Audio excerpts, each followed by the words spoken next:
Well, I just told them that when I looked at us at halftime, I thought we'd run out of gas. And unfortunately, it looks like that when you look at the stat sheet. I thought that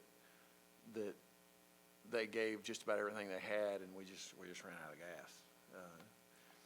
We had, missing a player and having people that hadn't played in 3 weeks. For our team, and I'm not making excuses, for our team, that's hard. Because our margin for error was just, golly, it was razor thin, which was crazy because we were, what'd you say, we were the only team that beat all the top 4 teams, I think. But we still had such a razor thin margin for error. We needed Kinley to go get 40 to beat a team. And then I thought in the second half that you saw a pep in their step, and Proctor and Muhammad kind of took over. So, unfortunate. Question? Yeah, Coach, you mentioned kind of running out of gas. Does that hurt more on the physical or mental side of things? It depends who you are. Like this one, if she runs out of gas, I know she runs out of gas. I can tell, but she's not going to let anybody else tell. The normal people today, once one thing hits, it's like a domino effect. And that's kind of what we looked like out there, sort of.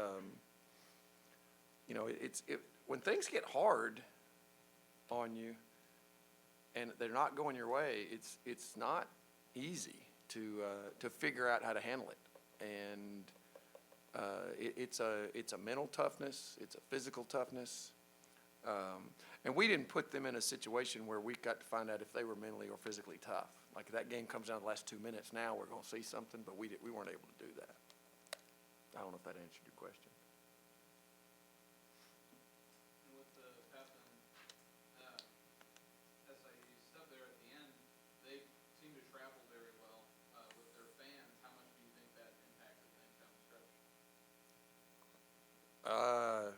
I don't know. They had a great crowd. I told Coach that their last. I told the team. I said they're one of the hottest teams in the league. I told them when they played us the last time that they were playing for their lives, and you kind of figure out about your team at different points in the season. And one is when you realize, when you look at those standings and you go, oh gosh, we need to win 5 or 6 out of the last games to get in. You're going to learn a lot about your kids real quick. And they answered the bell, and they answered it well. And I think that, and so consequently, I mean, their fans probably honored that. I would. And they had a great following.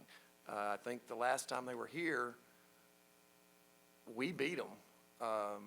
And that's when, golly, they had that team that could rebound just crazy. We beat them in the semifinals. But a tribute to any team that's looking at 3 weeks before the end of the season, and they're like, if we lose 2 games, we're done, and there's only 6 to go, and you can get in. I mean, that's impressive. That's impressive that you can figure out how to get those kids to buy in and do that. And Mr. Carn, it seemed like this SIU team, EMU team, was just relentless on the glass, especially offensively. How tough is it to kind of grit a game like, grit a game like that out, being down low most of the time? I mean, it's hard to get stops when the other team gets to shoot 4 times the possession. And that's been one of our weaknesses all year. So it showed tonight. And, I mean, then that gives them more momentum, too, and they keep getting rebounds. So, I mean, it's hard to push through that. It's deflating when you play defense for 47 seconds on a possession and you have to guard 4 different shots. I mean, it's like there's a rule. I don't know if y'all know, but it's in the rule book. If you get 4 offensive rebounds, if you shoot a 3 on that last one, it always goes in. It always goes in. So, I mean, just saying, guys, it happened twice. Despite the loss of a relatively young bunch, what's your confidence level right now as the team's ability to come back and be competitive again next year?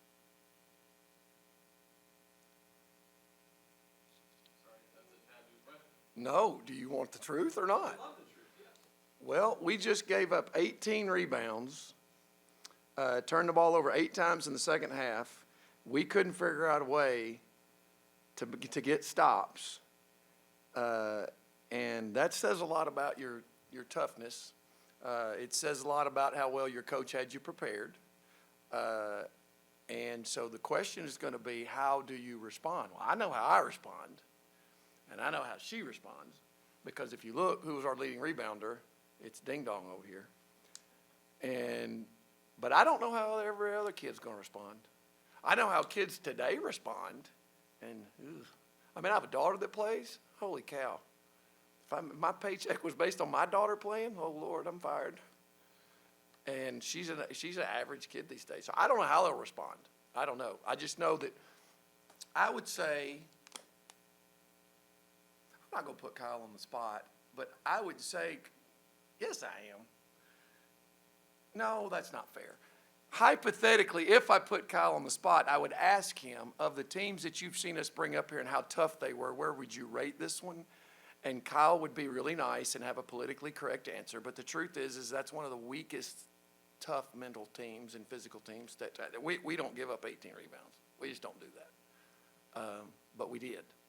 And that cannot become who we are. Or somebody else needs to be sitting there and here. But, challenge.